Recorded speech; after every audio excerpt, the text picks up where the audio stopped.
See if there's anybody who wants to come in. You got it? Oh, thanks so much.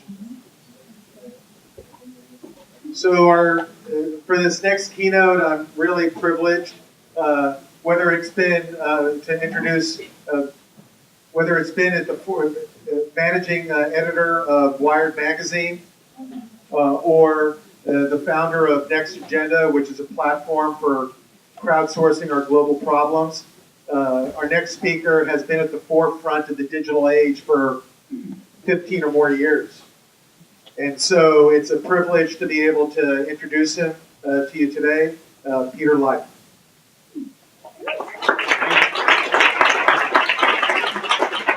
Thank you very much. It's great to have you all here. As for those that were here on the panel before, I was moderating that, but I'm shifting hats here and going to shift into keynote mode and do a talk that I have been giving over the years. I've developed a kind of a way of talking about where technology is going and the kind of big future trends that are shaping the country, and I give it often in front of business audiences at different conferences all over the country and occasionally through Europe and the world. In fact, this last 10 days I've been in Miami, Phoenix, San Diego, and Las Vegas just yesterday doing kickoffs for conferences. And because it's a good way to actually frame what's really happening out there in a big picture way, and a lot of C-level executives and a lot of different technologists and all kinds of folks like to get that perspective. What I'm doing here is actually I've tailored this entire talk in a more political framework, having to do more with the reinvention of America, the coming reinvention of America, and really how tech is going to drive, I'm convinced of it, a very historic kind of transformation of America and the world. It's a lot of information. There's a lot of it's a multimedia talk. I'm going to move very fast through this, and but I think you'll get entertained to some extent. I'm also going to pull no punches on some of the politics, the political analysis here. So if it gets a little bit partisan or upsets a few folks here, we'll see where that goes. But I thought in San Francisco I could actually play politics rather than where some of the places I've been the last 10 days here. The one thing I want to say here is what I do in these talks is I get away from the tweet time. I know we've been talking about social media and oh my gosh, how fast everything moves here. But sometimes I think that really does a disservice. And we've got this weekly news cycles and people kind of barely come up for it at the end of the week. Businesses are all obsessed with quarterly reports. Occasionally in the country here we start to come up in election cycles to kind of look around and say, oh, what happened the last few years? What I want to do is talk more on a historical kind of level, a national history level, and even a world historical level. And if you look at through that lens and what's happening today, even down in this tweet time, things look very, very different. And it's that perspective I want to bring to this whole talk today.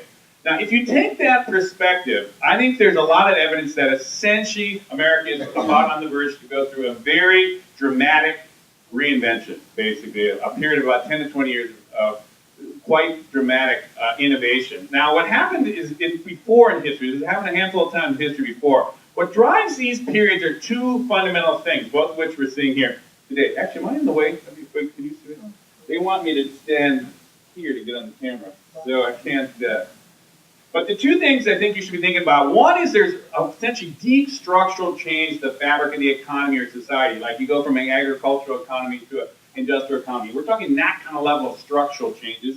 The second thing is we get unprecedented challenges in the country. We just have no idea how to deal with. So the old systems that were working in this old way just break apart, they break down, they can't work, and then you need this kind of reinvention of what it is to be America. And so what's happened in the course of American history, there's been about four of them that I would identify. One happened with Thomas Jefferson, the founder of the Democratic Party, his election of 1800, they call it the Revolution of 1800. They ushered in a big wave of democratizing of the economy and society, politics at that time, set up the system that America kind of worked on for 50 years. Then you saw in the middle of the century, Abraham Lincoln, actually founder of the Republican Party. He ushered in essentially a huge wave of innovation, not just the Civil War thing. It was the Transcontinental Railroad. It was the Homestead Act opening up the West, the land-grant universities democratizing higher education, all kinds of things that set up essentially the system for the next 50 years. You watch the turn of the 20th century. This is Teddy Roosevelt, who was a Republican, but actually that era ended with Woodrow Wilson, a Democrat. But that was the classic progressive era that we went everything from busting up the trust to income tax and women the vote, all kinds of stuff happened in a very short period of time. And ultimately, the last time we saw it was with FDR coming out of the Great Depression, World War II, which kind of set the context for basically the whole system we're still working on today. From a historical level, there's been about 4 of these Ray mentioned. We're in one of those moments now. Now, what happens in every one of these junctures in particular, but there's 2 basic tendencies in American politics. It's not really about party, it's about these 2 ideologies, conservative and progressive. And essentially built right into the words, essentially is the essence of what's going on here. One is for progress forward, and one's about conserving going back. One's forward to the future, one's always looking to the past. One's actually about innovation, trying something new. The other one's preserving what worked before. The other one's about reinvention, and the other one's about usually reaction to that. This is played out in every one of these junctures. All these periods start with incredibly polarized politics, basically dysfunctional, paralyzed politics, and then they break open in big new ways. And the same thing's obviously happening today, I would say. Now, the other thing that happens, is you also get this tendency that you constantly get this 99%, the 1% phenomenon happening. Because the people who have done well in that old system, of course, want to preserve it, which is usually the wealthy, and the majority are doing less good in that old system, want to innovate in the future. So this thing comes up over and over and over again. It's no mistake that it's been coming up with the Occupy Wall Street thing. That is what happens in these situations. Now, what has happened, the other thing about this is it is not a partisan thing. You got to let go of what progressive is now, particularly what it means in San Francisco. Progressive, Lincoln was considered progressive, a Republican, as well as Teddy Roosevelt, and the bad guys, the reactionaries at that time holding on to slavery, were the Democrats. And essentially now, if you look at who's considered the progressive in this era, we're actually watching the Republicans as the more conservative reactionary group. So anyhow, this is not a partisan thing in historical terms usually. So if you take our current moment in history, which is very muddy right now, you go, that's Obama, and they can't really figure this out. I would say it gets much clearer when you take that long historical view. And in fact, I'll go so far as to get cut to the chase here. I think it's actually, he will win substantially, if not, and it's possibly even a landslide here. I think we're watching essentially a big shift going on here. And I'm really sticking my neck on this because this would not many traditional pundits would say this. But I'm going to make a case of a big shift going to go on here in this year ahead of us. Now, if you go back to then what is the fundamental thing transforming our era here, the key thing is we are going through the biggest tech transformation the world, the country's ever gone through. And essentially, we are computerizing everything and we're interconnecting everything. It's the digitization of everything. This is the digital revolution. That will be seen in 500 years, 1,000 years. They'll go back and they'll go, early 21st century, the world went digital. That's how big a deal this is right there. The second thing, partly because of that, is the world is going global. All systems are going global. Similarly, 500 years, 1,000 years to look back, oh yeah, that was when the world went global. That's how deep a structural change is going on to the fabric of the world around us. And the second thing is the unprecedented challenges. I mean, climate change is not the least of which of them, but think about that. This is the first time we're actually having to wrap our heads around. We've changed the climate of the planet. We have to figure out a way to stop it from changing. Unbelievably huge challenge. But there's all kinds of challenges like this. There's breakdowns all around. We can't figure out the health system. We can't get the education system work. Terrorism we weren't able to figure out for 10 years. We've been throwing ourselves at that. This is characteristic of these breakdowns. This is what happens. Old systems break down. New systems have to figure out a rapid way to change. So we are living in this time of reinvention. This is just what we happen to be going through. And so, whether you like it or not, that's kind of the era we're in, I would argue. And so what I'm going to do here in a very fast way, because there's so much that needs to happen in this quick little talk here, is I'm going to break this down into 6 quick things, relatively quick. One is I'm going to talk a little bit about the tech. In fact, given that this is social media and people are really into the social media, I'm going to spend a little bit more time than the others in this. Well, what's coming next? The next 10 years in technology that we should really be girding up for. Not the least of which is this is going to go fully global. The second thing is you got to understand what's happening in the country here and how you build a long-term politics around the changing demographics, which is profound. The third is the technology changes are actually driving very profound economic changes, but I would say largely for the better. In the long run, I think we're actually going to see a lot of growth coming down the road here, which is hard to see from the kind of recession we got. Where essentially I'm going to give a different historical analysis of what's playing out today, which I think is contrary to what you're seeing on CNN and others. I'll talk a little bit about what is missing, which is the next agenda that really does make that transition to that world I just described. And ultimately, I'll give the last little hit on the 5th era of American reinvention, which is our era today. So, it's talking about stuff you might know something about, I'm connecting the dots, always looking ahead though at the forward spin, what's next. Now, the first thing is, again, some of you folks are quite tech savvy here, but it is worth bearing repeating. There's two core things in this digital revolution that have a lot more playing out to happen. One has to do with Moore's Law. And Moore's Law, for those outside of Silicon Valley or the kind of tech industry, is basically the fact that we double the number of integrated circuits on a chip every 18 months to 2 years. That doubles the power. It basically drops the price, and it shrinks the size as well. And this is basically, so we go from a situation where the first PCs here, when 1 megahertz costs about $5,000 in today's, 1 megahertz being the key unit of power, $5,000 in today's dollars. 30 years later, a Dell 2 gigahertz or 2,000 megahertz is $1,000. The quick way to understand that is essentially computers got 10,000 times more powerful, or they got 10,000 times cheaper in basically the space of 30 years. If that happened to the car industry, you'd be driving cars for about a nickel right now. That doesn't happen in any other industry. It's just amazing.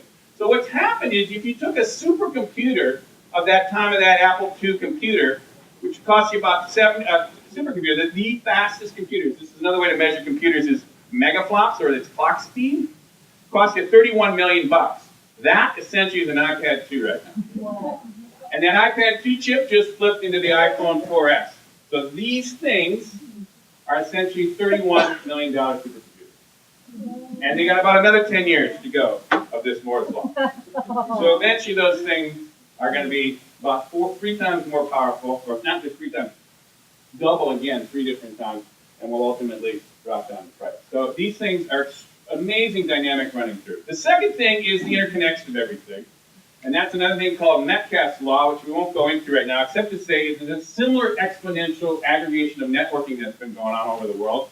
So what you've got now in the world is essentially, these are all the people online, the percentages of regions of the world online right now. The US being, actually North America, about 80%. The Middle East, we're noticing all these problems here, right? 30%.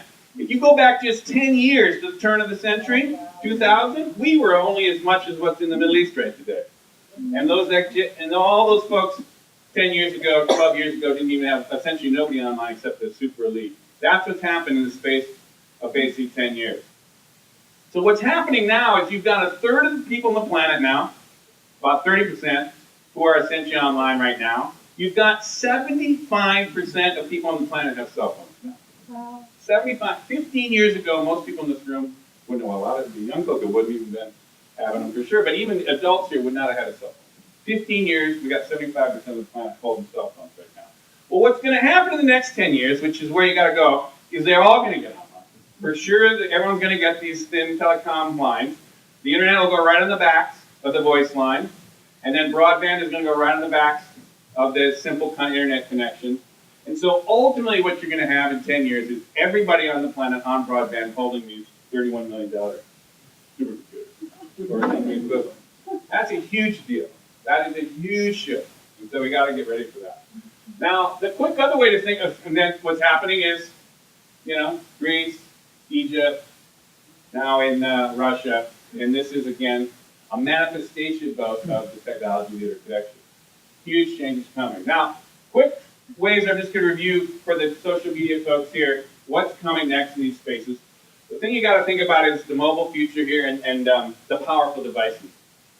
And to understand that, you got to know, of course, Steve Jobs, so we've had many peons too. But this is the key thing. I would say the last piece essentially on the shift to all digital media was the iPad. And he did it just before he bowed out. But the key thing there is it finally cracked. It was bigger than a cell phone, so you could read actually long-form books. It was rich enough for magazines, which was the last thing that you couldn't really read on the laptops or on the cell phones, and ultimately it integrated with video. That is the key thing. Now, what happened is because of that critical piece is the iPhone became the fastest growing new power product of any sort in history, basically. In 9 months, it had sold 15 million. This last year is 40 million. We don't know how many this time is going. Just in the first 9 months, they sold 100 million books were sold. I mean, it just was like explosion of essentially demand on that thing. And then, folks, this is getting 2010. The 2010 even Amazon numbers. Again, I was at Wired magazine the very earliest days, I was among the earliest kind of journalists there. And I remember when people say, people will never put their credit cards online. They'll never do that, right? And there's always been, they'll never do that. Well, then it was, they'll never read books on tablets. Well, of course, now actually, Amazon sells more ebooks than hardbacks or and paperbacks combined. These are the 2010 numbers. They're basically at a par right now. So this has happened, right? Now the flip side is the production side of things. These things are all fit up with HD video cameras. And of course, they're always connected. In the interest of time, I'm going to go fast here. But the key thing is they're opening up video channels. And this is where the next 10 years, I think, is going to be a very, very big deal. Because what's happened is every one of these things now, all these devices have these baked-in video cameras. And all, not just Apple products, but all the fast followers are doing the same thing. This is huge. We have now got an installed base of HD video cameras on every single one of these connected devices. This is going to make a big difference. And one of the big differences is because we spent about 10 years figuring out how to text with your thumbs, right? We spent a million years figuring out how to communicate with our face. And when you see all the subtlety and all the complexity that you can do, whether I'm really smiling or kind of smiling or whatever, it's not a smiley face icon, emoticon, right? It's like you can see me. Huge amounts of information can move. And that brings up the shift to this video. Because this is the next really biggest wave I think that's going to happen in the next 10 years here. And to understand this, you got to understand Google, and because they bought YouTube. But again, in the interest of time, I'm going to go pretty fast here. Here is really, in short, the two booms of the internet. And how it basically migrated all digital media. There was essentially a low bandwidth internet boom. And this was the early wired days when I was here. And the big, kind of .com boom there. And then there was a pause, basically to catch up on the bandwidth, and then we watched the broadband boom. And what got hit first? The next biggest files, audio files, music industry gets disrupted. Next biggest files, video files, television. And only now with Netflix and that moving movies around, the film industry's going. So essentially, that's the 20-year migration of all media. We've done it. This was, again, speculated on in the past. It's happened. Now what's happened is, to move all that complexity of information, these files are much huger. Video files are amazingly big. And so what's happened now, for the geeks in here, if you look at this is traffic on the backbone of the internet from 1990 to 2010. And so in 1990, there was no World Wide Web, right? By 2000, the web was where all the action was. What happened in 2005? YouTube. Look at video. It's expansion there. Video is already, in 2010, half of all traffic on the internet was video. If you go out 5 years, though, Cisco, who does all the kind of routers on the internet, is predicting about 90% of all traffic on the internet will be video. 90%. If you don't have a video strategy, you don't know where the web's going. That is essentially where it all is starting to move. Now, that doesn't mean the World Wide Web and text-based stuff is going to go away. There'll still be plenty of that going on. It's just that the volume, the really lion's share of it, will be dedicated to moving video. Now, these numbers, again, for folks even familiar somewhat about this, YouTube is now sending off 4 billion views a day. There's only 6.5, well, actually we just hit 7 billion people on the planet. 4 billion, it's over half the population of the planet. I mean, actually somebody's watching more than one. So, but anyhow, extraordinary numbers, folks. And look at the growth. Just a year ago, I was doing these talks when it was 2 billion, and it was already extraordinary. They've doubled that in less than about a year and a half. Incredible. Uploads, similarly, just mind-boggling. Every 48 hours, more than 48 hours of video uploaded every minute. And so what happens, you really bring this down, is more videos uploaded in 30 days than, in fact, all television networks ever produced in 60 years. And then 30 days more, boom. Insane amounts of video going up there. But the one that's really starting to blow it open is the interactive two-way video. And this is Skype. Already by 2009 had 500 million people using video Skype. That has only just taken off because Skype now, as we know, you can get up to 10 folks on. And in fact, you've watched all the biggies of Silicon Valley. Apple has a way to get 4 folks on in their FaceTime. Skype is up to 10 folks. They were bought online, and Microsoft bought them for $8 billion last year. And Google, now Google Plus, has up to 10 people on. This interactive group video is really the next big thing, I would argue, and it's the thing that's really going to disrupt a lot of different things coming up here. including it's going to take the next level on social media. So we're all here in Social Media Week. In some respects, all this is about social. But I would say the next thing to think about is how this is moving to much deeper, much richer collaboration. And the way to think about that, of course, is you have to go one generation down to the millennial mogul, Zuckerberg, and Facebook. Now, Facebook, again, just for folks just to think through what is going on with these social networks. The reason they're so powerful is essentially the most simple way to understand them is everybody only invites 2 people. And then those 2 people invite 2 more people. You've essentially doubled the number of folks, right? That's exponential growth. Those 2 do the same thing. For the individual, it's only 2 people. For the network, it's doubling again. And then those 2 go, boom, it doubles again. And then the next click, it goes boom through the wall. And then the next one goes across the street. Anyhow, this incredible expansion of the exponential growth of networks. This is the power of social networking, basically. And so what's happened then is you've got, if you take just the biggest countries in the world, China, India being there, number 3 is the U.S. Basically, Facebook is now about just the latest ones are 844 million folks. And that's because in the summer, even now the latest, we don't know the latest, but basically the summer they're adding 700,000 people a day. That's the size of the LA Times' entire newspaper circulation.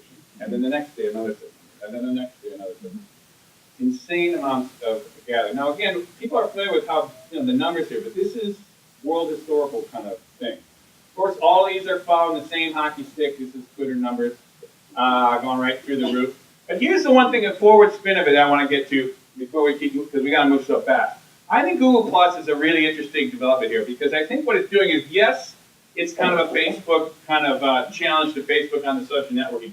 But the 2 other things are the key things here. One is they've figured out, because they do have the Google video side, they're integrating that with that kind of group interactive video. This is the Hangouts, for those that are familiar with Google+.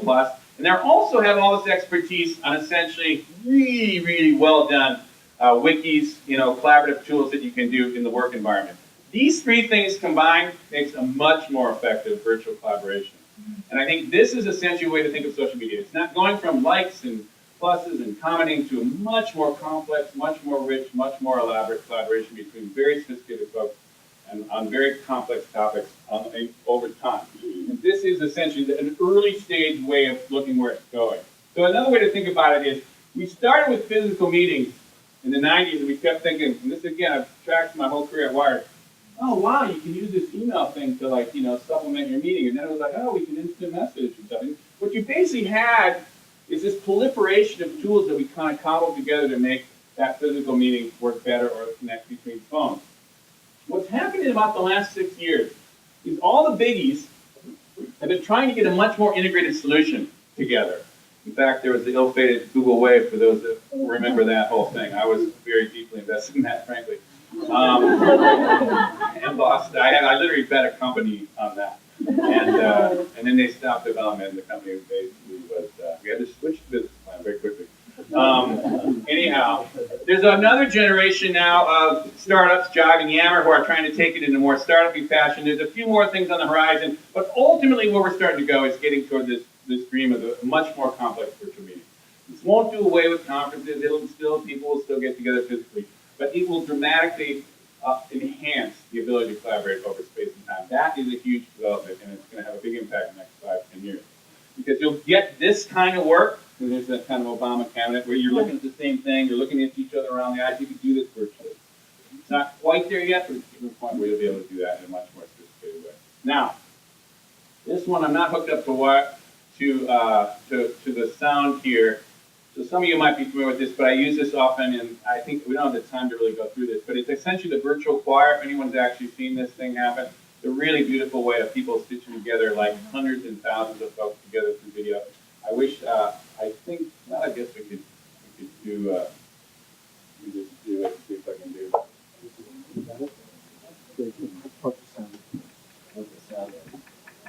Yeah.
those of you who've seen that, it's amazing. Actually, Pacey's done a bunch of them since then. But essentially, just giving you a glimpse, though, of how you can start to coordinate large numbers of people using this kind of video. And particularly, if you notice, everyone in there was under 30, and it is the next generation that's going to do this. And that brings up the quick. I want to shift here quickly because I'm going through a lot of different topics.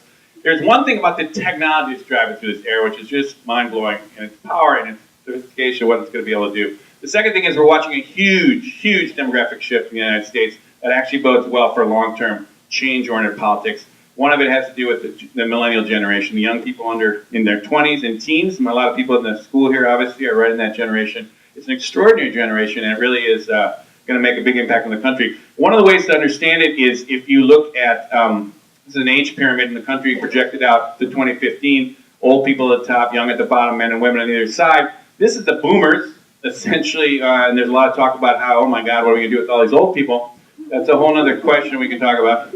But this is the key thing. Basically, bigger than the baby boomers is this millennial generation. This is essentially the generation that will essentially be at working age.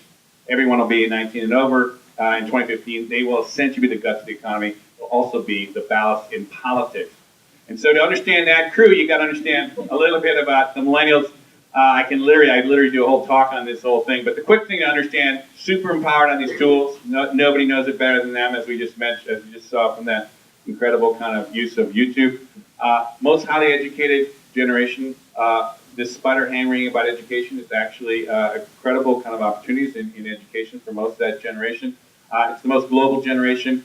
Most people actually, a lot of these colleges, I don't know what it is at SF State, but basically huge numbers of folks now are going abroad for at least a semester or a summer. Nothing even close to what it was before. Civic-minded, very politically oriented, highest levels of volunteerism of any generation. The biggest thing to do coming out of Harvard now and Ivy League schools is to work at Teach for America. Might be the same here at SF State, not to work on Wall Street. And they're a team-building, collaborative kind of crew. Not really individualistic like the boomers, and the most diverse generation in American history, 40% of them from different races. And politically, they're very progressive. Now, this is not the case with all young people, and in fact, but it is with this one. And so there's a lot of essentially talk about how this generation is very similar to the World War II GI generation that essentially became the greatest generation built the post-war world. And there's a lot of analogies to essentially what I think they might be doing in our next 20, 30 years here. Now, if you look at the politics, how this plays politically, even back with Kerry and Bush, if only people under 30 basically voted, it basically would have been a Kerry landslide. I mean, it wasn't even close with Obama. There was only like a few folks, young people in a few states here that might have voted for McCain in that one, but it was an absolutely blowout. And I would say there's very little sign, although there might not be the same incredible enthusiasm that we saw last time, but there's no sign that it's going to be the millennials for myth. The other thing is Hispanics, which is a huge shift going on here, again, with a lot of political implications. This is the trajectory of American population to 2050. 2050, 30% of essentially all Americans will be Hispanic. And in fact, if you went back, a lot of audiences not here have to worry about it. But a lot of times I'm talking in the middle of, the states, very conservative kind of groups. And I say, hey, this is a lot. If you took that time frame and shifted it back 100 years, so you started not in 1980, but 1880 and went to 1950, the same trouble we had with immigration with Irish, Jewish, Italian folks. I mean, anyone who watched Streets of New York, but the DiCaprio film of, the race riots against the Irish in New York stuff. Anyhow, huge problems with immigration. But by the middle of the century, one was the president, Sinatra was the heartthrob, Jack Benny was the comedian, totally integrated in American society. I mean, this is essentially what we're going through here, and it's a big deal. In fact, even now, without even going out, we already have well over a third of the population of these border states is already moving very much into the whole state. This is a huge political reality. It is absolutely crazy, but the Republicans have essentially alienated the entire Hispanic population by just going nuts over immigration and just going berserk, appealing to this kind of nativist white heartland crew. And it's an amazing strategic misstep that essentially you're going to have an entire 30% of the American population essentially being alienated, and it's a long-term strategic mistake. And so that, along with not just Hispanics, but if you look in the percentage of America From 64, when we opened our immigration to the world rather than just biasing it to Europe, we essentially had a percentage of minorities went up. This is a percentage, and the percentage of whites went down. This is the America that elected Barack Obama. And essentially, this is the America coming out with going to be a white minority, basically by our debating sometime in the 2040s. That is California right now, though. We all are living in the future, 50 years here, or 40 years. That's exactly what's California. So it's a little different, but it's pretty much a cool place. But for a lot of the country, that's a big deal. It's like, oh my gosh, what's going to happen now? Anyhow, there's a big shift in demographics. Shifting now quickly to economics, because there's a lot of hand-wringing on economics here. And technology has a huge impact on long-term economic growth. And I want to make a little case here of how this is and then move it back to politics quickly. The one thing that people have to kind of constantly always keep perspective on, keep that big picture historical perspective on, is essentially economic growth is not really about the recession or the particular policies that's here and there. There's long-term drivers to long-term growth that really make a much bigger difference. Now, this is, for example, is the growth in the U.S. GDP from the crash in '29 until recently when we had the Great Recession there. And one thing you can see is it's going up. But here's recessions. You look at basically, this is the length of a recession. We had the Great Depression, of course, which was really bad. But even the 50s, when we talked about the Great 50s, hammered with recessions. This is this hammered by recessions in the 70s. This is the Great Reagan recession. And even in our era here, we've had recessions, including this Great Recession. The thing is, we always move through these things. There's a different kind of long-term thing going on here. Don't lose track of just what's happening in the moment of these recessions.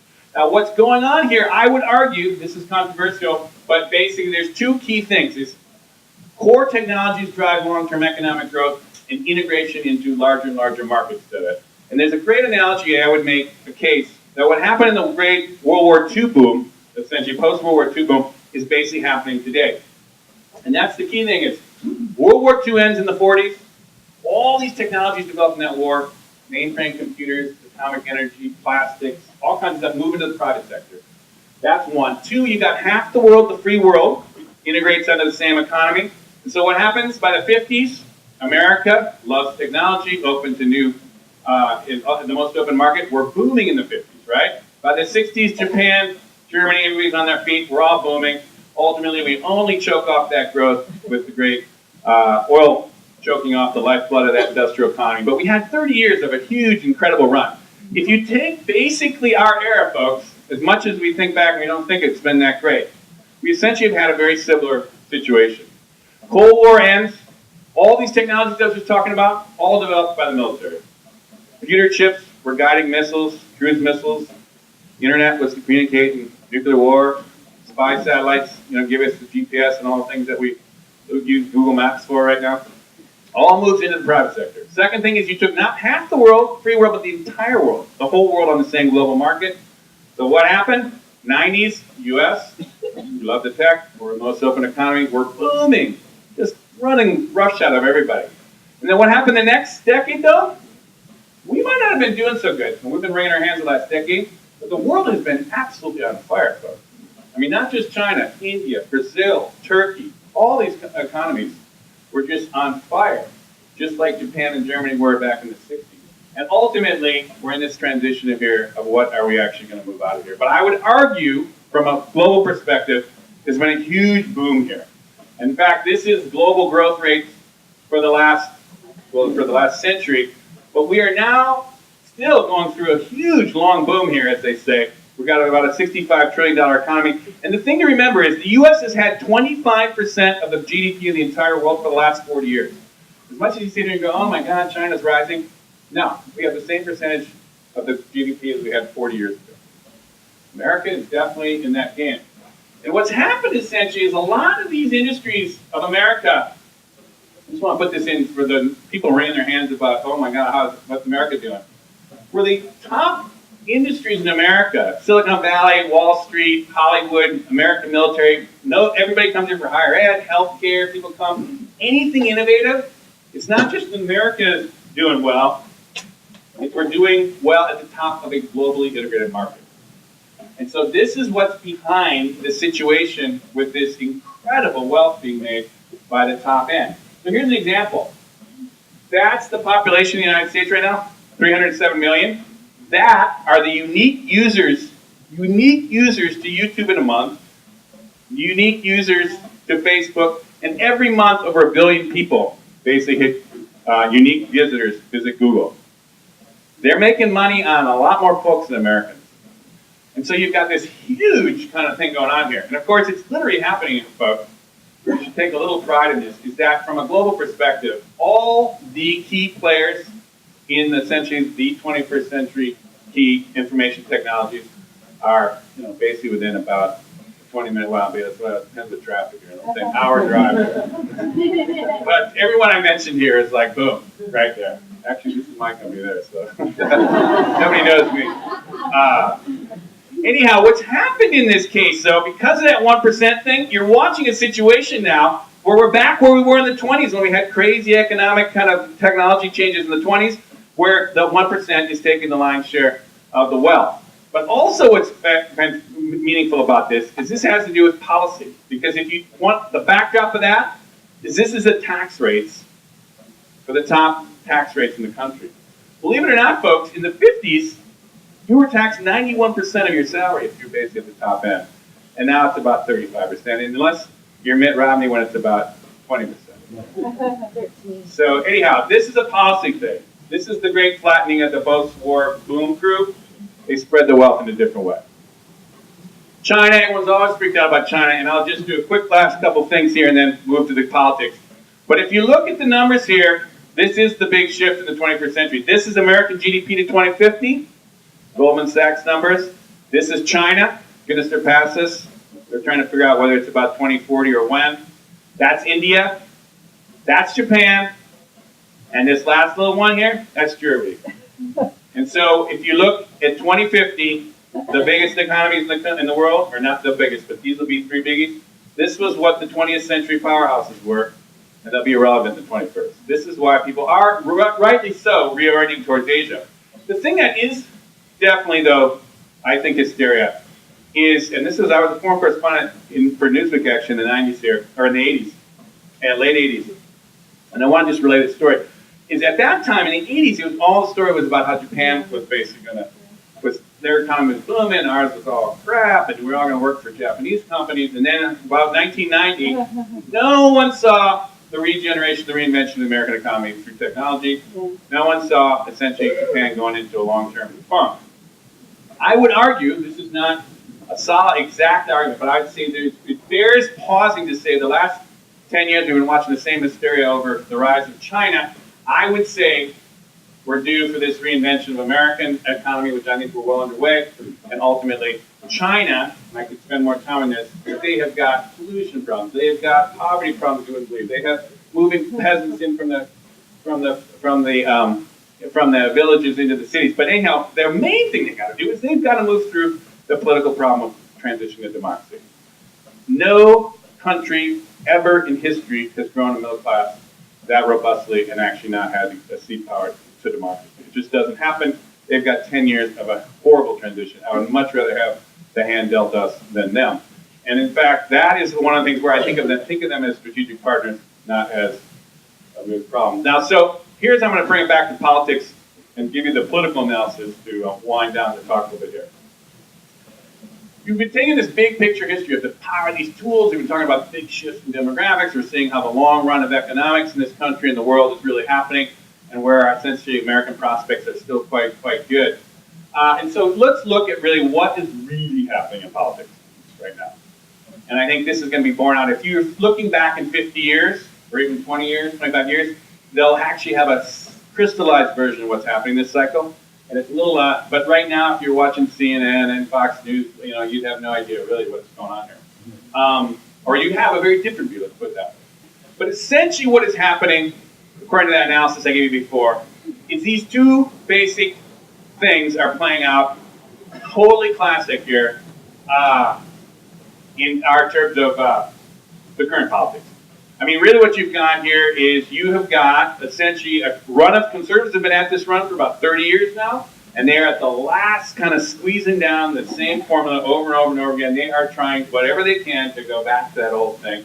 And despite the fact that there's been dissatisfaction of what we currently think of progressive folks and Obama, historically he is clearly moving in the direction of the more progressive thing. So that is essentially happening. And then the other thing that's rising up is it's literally manifesting itself with this 99%, 1% thing. And in fact, what's happening is, if it is mid, although it's looking like who knows what's going to happen over there, but essentially, you could not have had a more perfect candidate to represent the defense of the 1%. And so this is Rami's picture, basically, with, his colleagues stuffing money in there. I mean, what are they going to do with that in September, right, in the campaign, right? But anyhow, this is essentially trying to keep things precisely as they are or go backwards to where they were. And so this is really the wrong frame. This is not going to win in junctures like this. And historically, it never, ever, ever has won in these junctures. It looks close, and they may delay it by a cycle or two, but always in these reinvention stages, that side never wins. Now, getting more to the positive side, the flip side of Obama's side, again, I don't want to necessarily give the total, let Obama give his kind of speech here, but I will say, by any historical standards, I mean, the guy inherited the worst recession since the Great Depression. This is Bush's crash of the loss of jobs, and the minute he took office, he starts bringing it back up, and he ultimately has got it above zero, and actually is bringing it up. And in fact, if you notice the last few months, we're watching more and more kind of traction going on there. Save the auto industry, basically, save the banking industry for all the problems, people worried about that. But at the time, we were freaked out. I don't know where you people were in that election, but people were freaked out. And yet, here we are 3 years later on, pretty much recovering off it. The other thing is he inherits 2 wars, right? And, we're out of Iraq. 2013, we're going to be out of Afghanistan, according to that. We finally mission accomplished this guy after Bush kind of did a couple false alarms there. And we managed the Arab Spring. I mean, from a foreign policy point of view, actually, he's done remarkably well. And other things, if you really took a first term, he got universal health care. We've been trying to do that for 100 years in this country. He basically got through financial reform, not as much as everyone wants, but I'll tell you, that is a tough thing to do in any kind of era. He bailed out for labor if you just take it by the interest groups. He bailed out Detroit. For women, he's got 2 women on the Supreme Court, one of which is Hispanic. For gays, he abolished Don't Ask, Don't Tell. For environmentalists, killed Keystone Pipeline, all this clean tech stimulus. The tech folks, he's all big on Gov 2.0. I mean, I don't want to just say everything he did was hunky-dory, but in historical terms, with a Congress that was absolutely doing everything it could to stop the guys, that's an incredible first term, actually. I mean, it really is just sort of it's a disservice to think the real politics of what he accomplished. He did accomplish a lot. But I would say that's not what he should be thought about. He should be looking ahead. Because I really think he didn't live up to the vision and the change that everyone wanted. But ultimately, I think he's got the values, he's got the ultimate vision, he's got the smarts to fall in place for a next term. But the key thing is, you can't look to the great leader to figure everything out. He's looking out at us. And how are we going to actually solve this?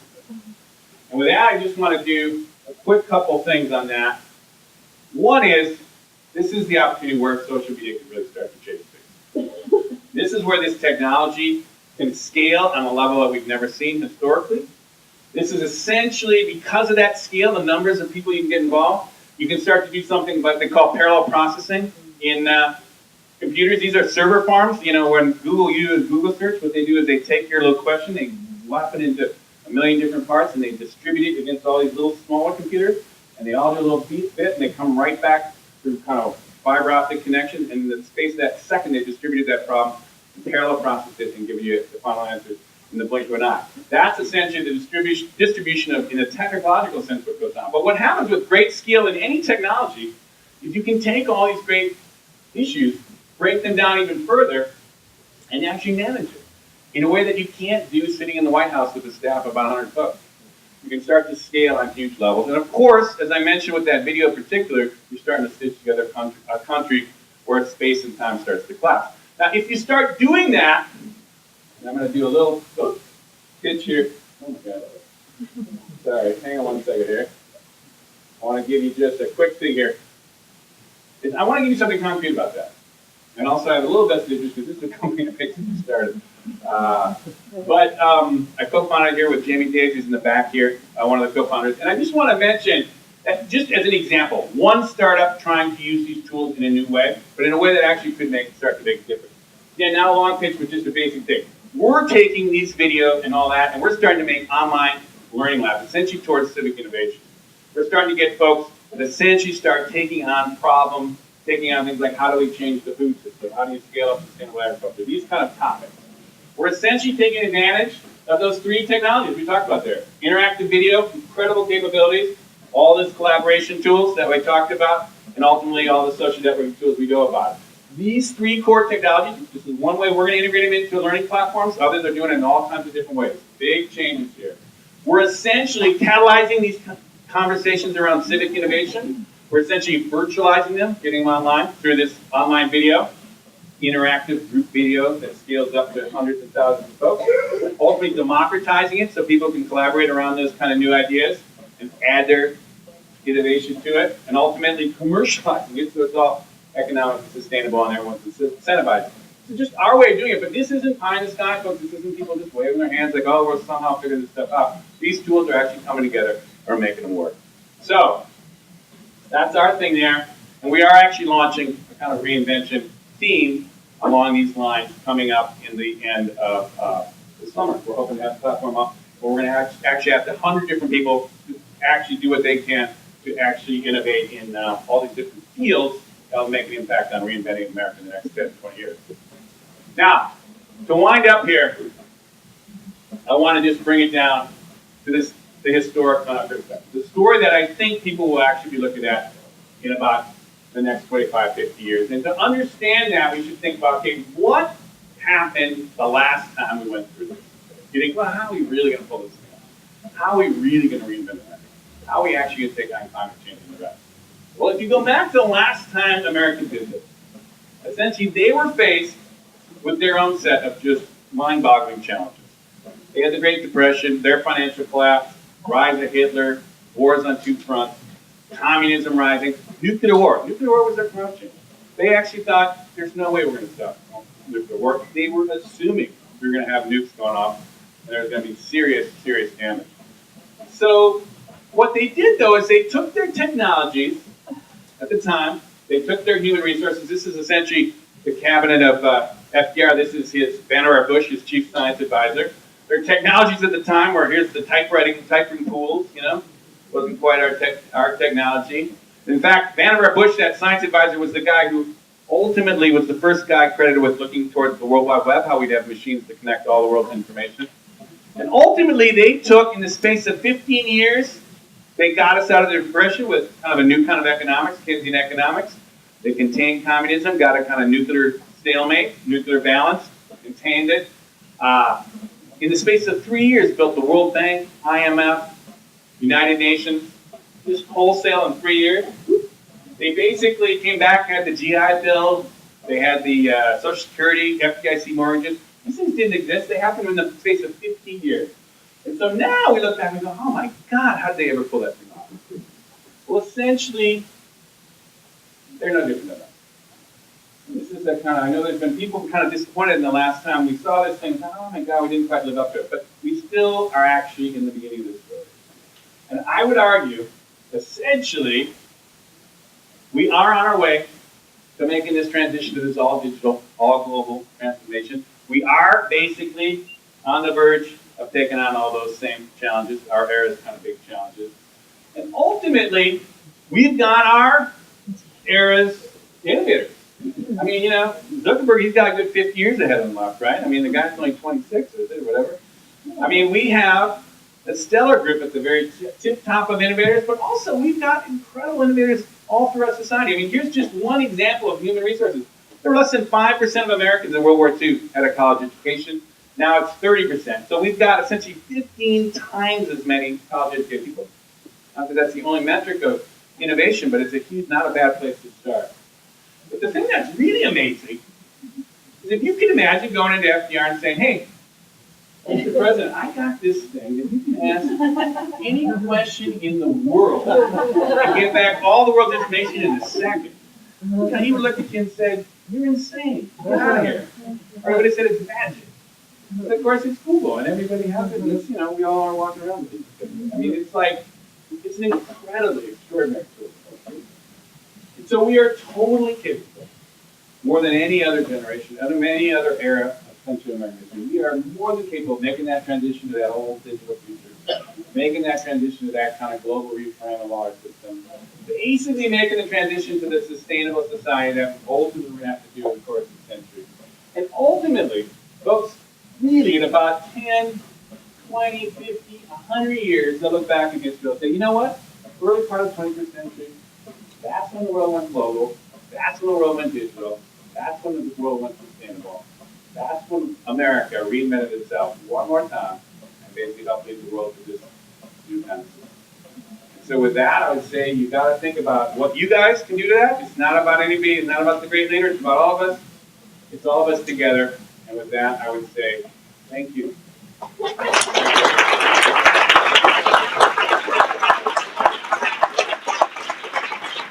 Thank you, Peter. What an amazing way to end an amazing day. Thank you all for coming to San Francisco State's downtown campus. Appreciate our host, Aaron Anderson. Thank you very much. He runs the campus here. So say thank you. And to Yuli, where are you, for all your help in organizing. Tomorrow morning, we have Paul Atlas from Facebook. We got Funny or Die tomorrow. We got office hours. We got the future of sharing, some amazing, amazing topics here again tomorrow. We hope you can see you all tomorrow. Thanks again to Peter. Let's hear it for him.